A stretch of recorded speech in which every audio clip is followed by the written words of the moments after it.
জেলা থেকে সরাসরি শুরুতে যে খবরের দিকে নজর রাখবো, বাংলা বললে বাংলাদেশি তকমার এই অভিযোগে চড়া সুর মুখ্যমন্ত্রী। ঝাড়গ্রামে আদিবাসী দিবসের অনুষ্ঠানে দিলেন বাঙালি আবেগের সার।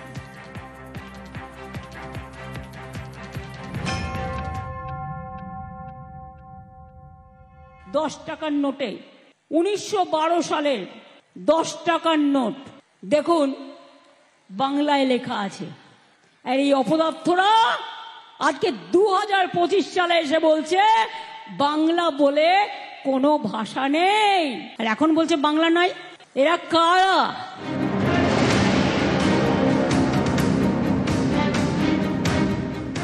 বাংলা বললেই বাংলাদেশি তকমা। দিল্লি পুলিশের চিঠিতে বাংলা ভাষাকে বাংলাদেশি ভাষা বলে উল্লেখ। দিল্লি পুলিশের পাশে দাঁড়িয়ে বাংলা ভাষার ব্যাখ্যা দেন বিজেপির আইটি সেলের প্রধান অমিত মালভিয়া।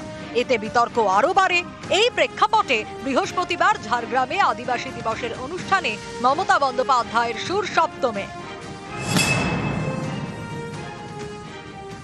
বাংলা ভাষায় কথা বললেই বলছে তুমি রোহিঙ্গা, তুমি বাংলাদেশি। বলুন তো আপনারা, কেউ যদি অলচিকি ভাষায় কথা বলে আমি তাকে বলতে পারি তুমি এখানকার লোক না, তুমি রোহিঙ্গা? জাতীয় সঙ্গীত কোন ভাষায় লেখা? বাংলা ভাষা। ভোটার লিস্ট আর ভাষার সম্মান কেউ ছাড়বেন না।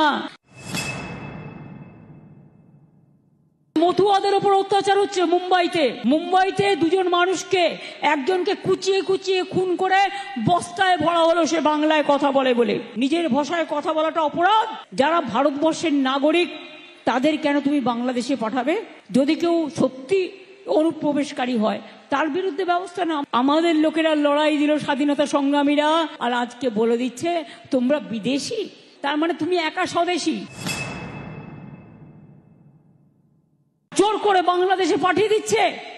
কি ছাত্রীরা আমার সহ্য করবে?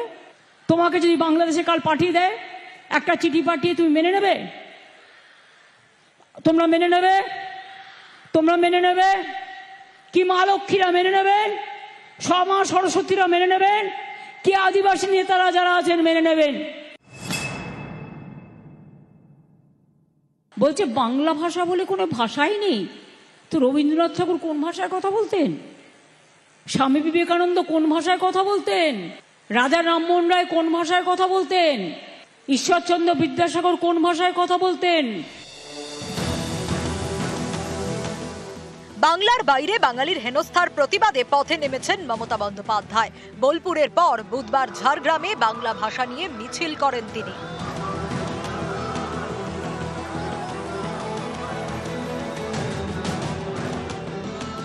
বাংলা ভাষার অপমানের প্রতিবাদে বৃহস্পতিবার সংসদে বিক্ষোভ দেখান তৃণমূল সাংসদরা।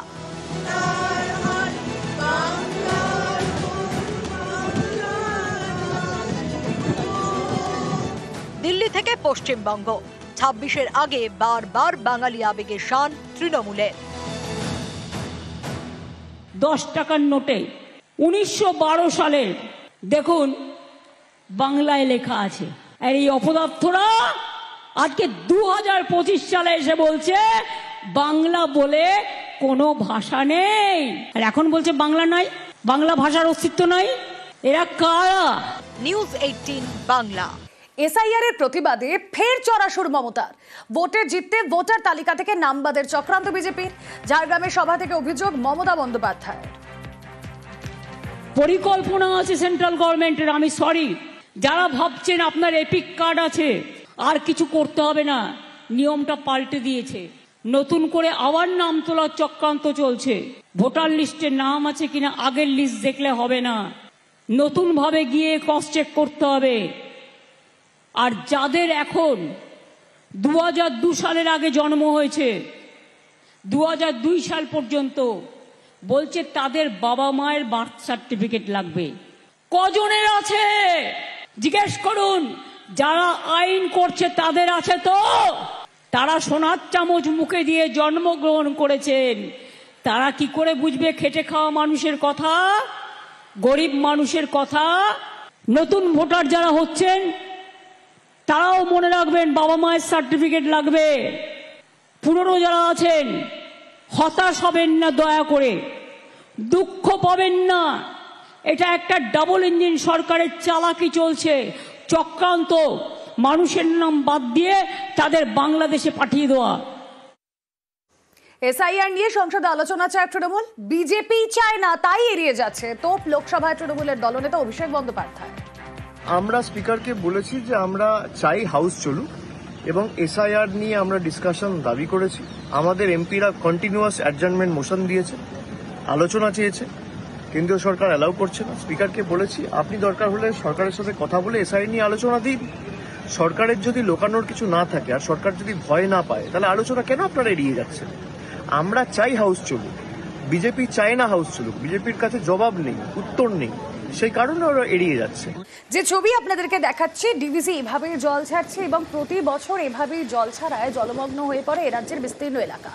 পানিহাটি থেকে খানাকুল ছবি দেখাই আপনাদের, জল থই থই অবস্থা। আর এভাবেই খানাকুলে স্কুলে যাচ্ছেন পড়ুয়ারা, দিন যাপন এভাবেই জল যন্ত্রণার শিকার।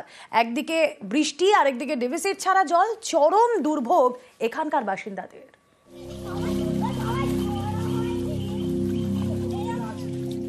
বাড়িতে জল, স্কুলের ভিতরেও জল।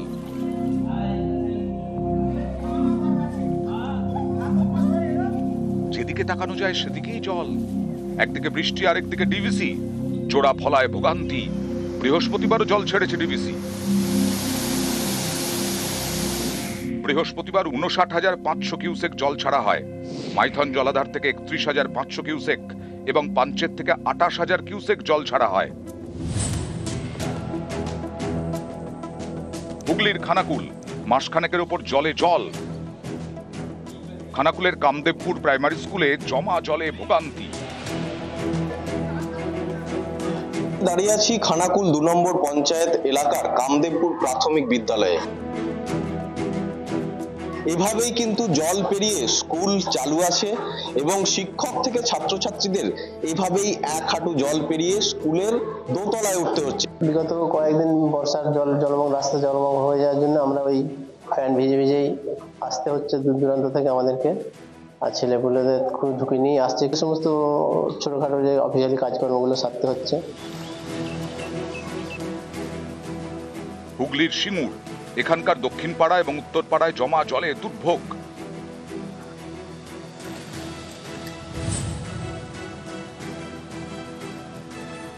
উত্তর 24 পরগনার পানিহাটি পুরো এলাকা, এখানকার 15 নম্বর ওয়ার্ডের বিস্তীর্ণ এলাকায় বৃষ্টির জমা জল। সপ্তাহ 2 ধরে চলছে এই ভোগান্তি। আমাদের জল বেরোনোর কোনো ব্যবস্থা নেই, নিকাশি ব্যবস্থাটাই নেই আমাদের এখানে, যার জন্য চারদিক উঁচু। আমাদের এখানটা মধ্যেখানটা একটা পুকুরের মতো জলটা আটকে থাকে, প্রচন্ড কষ্ট হচ্ছে। প্রত্যেকটা বাড়িতে সিনিয়র সিটিজেন আছে। নদিয়ার শান্তিপুর, এখানে টানা বৃষ্টিতে ফুঁসছে ভাগীরথী। চাষের জমিতে নদীর জল, রাস্তায় হাঁটু জল পেরিয়ে যাতায়াত, পদে পদে বিপদ। নৌকা ছাড়া তো যাওয়ার মতো লাইন নেই, এখানে রাস্তা নেই। নৌকা কি সোজা আসতে পারছে না? না না, নৌকা ভেসে চলে যাচ্ছে, ওই দূর দিয়ে আসবে, অনেক দূর দিয়ে, অনেক দূর দিয়ে আসবে। মুর্শিদাবাদের কান্দি, এখানেও জলে জল। দ্বারকা নদের জলে প্লাবন পরিস্থিতি হিজলে।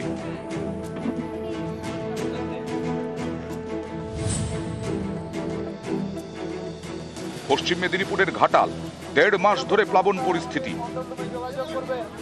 ঘাটালের বেশ কিছু এলাকায় খাবার পৌঁছে দিচ্ছে প্রশাসন। আমাদের বন্যা শুরু থেকে চলছে। আমার অফিসে রান্নাটা হচ্ছে, যেটা খুব বড় করে রান্না হয়, প্রায় 5-6 হাজার লোকের রান্না প্রতিদিন হয়, সেটা 21 তারিখ থেকে চলছে, আজ অবধি চলছে। আমরা চালাবো, যতদিন জল থাকবে ততদিন এই পরিষেবা চালাবো। নিউজ 18 বাংলা।